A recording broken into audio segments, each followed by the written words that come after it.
నన్ను అడిగిన క్వశ్చన్ ఏంటంటే మీ నెగిటివ్ ఒకటి చెప్పండి గట్టిగా ఒక నెగిటివ్ ఉందండి నాది.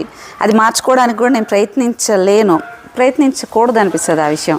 ఏంటంటే నేను సైలెంట్గా ఉంటాను మామూలుగా. నేను అబద్ధం కనుక చెప్తే సాయిని అడుగు, మామూలుగా మాట్లాడతాను ఇంట్లో అయినా గమ్మనే ఉంటా. నువ్వు అరుస్తున్నావు కూడా నేను ఇట్లే ఉంటా, దాని మీద నేను మాట్లాడను. రీజన్ ఏంటంటే నా నోట్లోంచి వచ్చే మాట నాకు తెలిసింది చాలా కటువుగా వస్తుంది. అంటే నువ్వు ఇప్పుడు అంటున్నారు అనుకో, మీరు ఏదో చెప్తున్నారు, నేను మీకు తగ్గట్టు ఇలా ఉండలేను, నేను వచ్చేస్తుంది చాలా ఫాస్ట్గా వస్తుంది. నేను అది వేరే ఉద్దేశంతో చెప్పను, వేరే దాంతో ఏం చెప్పను.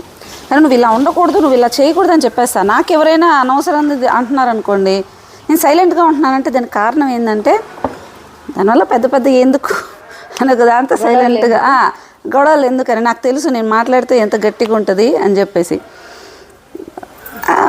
అయినా కూడా స్టిల్ మాట్లాడిస్తారు. అప్పుడు వచ్చేస్తుంది కమెంట్స్లో కూడా మీరేమో అనుకున్నాను, మీరు ఇలా పెట్టారంటే నాకు వస్తుంది. నాకు మాట, నేను సైలెంట్గా ఉన్నంతసేపు సైలెంట్గా ఉండనియాలి. సైలెంట్గా ఉంటున్నాను కదా అనేసి అన్నారనుకో, మాట వచ్చేస్తుంది. అది మళ్ళీ నేనే బాధపడతా, ఎందుకు వచ్చిందని గమ్మనే ఉంటా. నా నెగిటివ్ ఏంటంటే అదే నేను తెలుసుకున్నది. ఏదో అనవసరమైన మాటలు అవన్నీ అనడం కాదు, నాకు మాట్లాడడం చేత కాదు.